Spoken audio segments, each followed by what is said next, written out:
पत्नी जी, ऐसा खाना खाकर तुमने मेरा कितना सम्मान बढ़ा दिया। ग्रामीण बैंक में मैनेजर की पोस्टिंग होने के बाद पहली बार राजेश किराए के नए घर में शिफ्ट हुए थे। पर आज ही सीढ़ियों से फिसलने के कारण प्रिया के पैरों में जबरदस्त मोच आ गई थी। डॉक्टर ने घर पर आकर पट्टियां तो बांध दी, साथ ही साथ सख्त हिदायत दे दी कि चलना फिरना बिल्कुल मना है। एक सप्ताह पहले आए नए घर के आसपास कोई जान न पहचान के लोग भी नहीं थे। ये तो बहुत अच्छी बात रही कि पिछले कुछ दिनों में प्रिया ने किचन के साथ साथ पूरे घर को व्यवस्थित कर लिया था। 4 साल पहले राजेश और प्रिया की परिवार वालों की सहमति से अरेंज मैरिज हुई थी।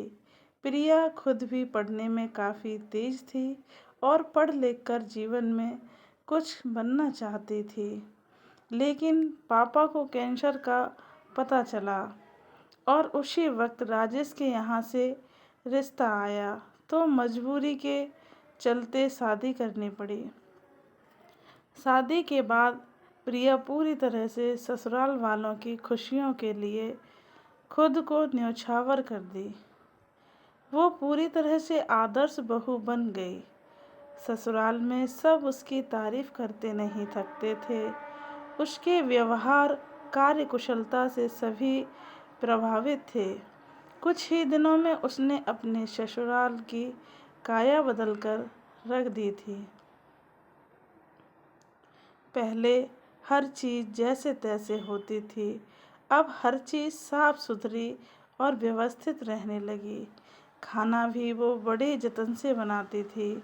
हर लोग उसके बनाए लजीज खाने की खूब तारीफ करते थे, सिवाय उसके पति राजेश के। राजेश को जरा भी खाने में नमक कम या ज़्यादा लगता या मसाला कम होता तो वो एक कोर खाना खाकर छोड़ देता था। परसों खीर में थोड़ी चीनी कम क्या हुई, प्रिया के लाख मिन्नतों के बाद भी उसने खाने को दोबारा हाथ तक नहीं लगाया।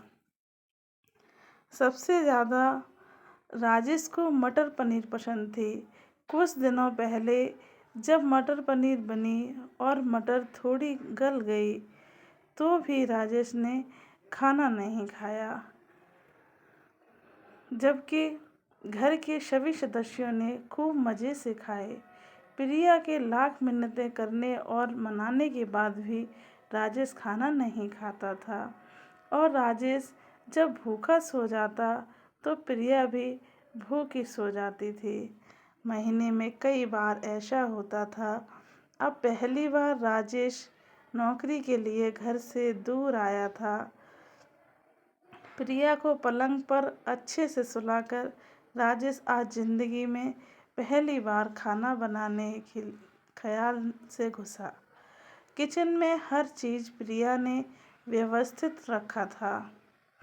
राजेश ने एक तरफ थोड़ा सा चावल गैस चूल्हे पर चढ़ा दिया और दूसरी तरफ थोड़ी सी दाल एक पतीले में चढ़ा दी। फिर वो थोड़े आलू प्याज लेकर भुजिया काटने लगा। काफ़ी मेहनत के बाद बहुत ही बेहतरीन ढंग से आलू और प्याज कटे। उसे आभास होने लगा था खाना बनाने में बहुत मेहनत लगती है। 2 घंटे की मेहनत के बाद उसने किसी तरह खाना बनाने में सफलता पाई। एक थाली में भात और एक कटोरी में दाल और प्लेट में भजिया लेकर वो पलंग पर प्रिया को अपने हाथों से खाना खिलाने लगा। वो कौर कौर प्रिया को खाना खिलाता जाता था और प्रिया बड़े आराम से खुशी खुशी खाना खाती जाती थी। खाना खत्म होने के बाद राजेश ने प्रिया से पूछा, खाना कैसा लगा? प्रिया ने कहा, बहुत अच्छा। मैं कितनी खुशनसीब हूँ, आज ज़िंदगी में पहली बार पति के हाथों बना गर्मा गर्म खाना खाने को मिला। राजेश से सुनकर बहुत खुश हुआ। आखिर 2 घंटे कड़ी मेहनत करके उसने खाना बनाया था। खाने की तारीफ सुनकर वह फूला न समाया। उसे लगा उसकी मेहनत सफल रही। प्रिया को खाना खिलाने के बाद वो खुद खाना खाने बैठा। उसे जोरों की भूख लगी। दाल भात मिलाकर थोड़ी भुजिया का कौर बनाकर जैसे ही मुंह में डालकर राजेश ने चबाना शुरू किया, तेजी से वॉश बेसिन की तरफ दौड़ा और मुंह का सारा खाना वॉश बेसिन में उगल दिया। चावल कच्चा पका था। दाल में नमक बहुत ज़्यादा था। भुजिया कच्चा था। ऐसा घटिया खाना प्रिया ने बिना कोई शिकायत के खा लिया,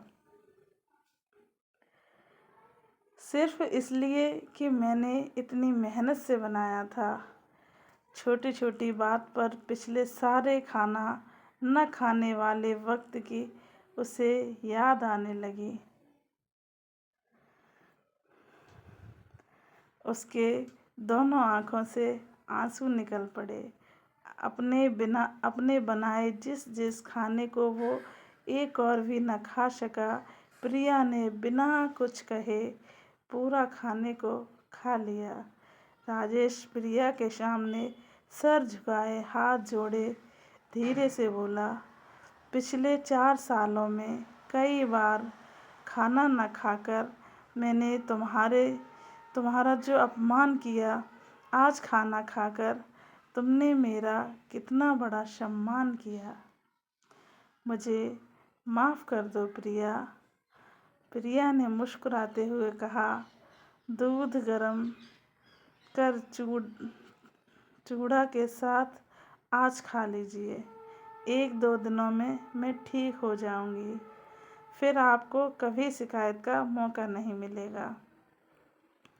इसके बाद कोई भी ऐसा वक्त नहीं आया जब प्रिया का बनाया खाना राजेश ने खुशी खुशी न खाया हो। एक बार खाना बनाने में लगी मेहनत ने राजेश को पत्नी का सम्मान करना सीख गया था।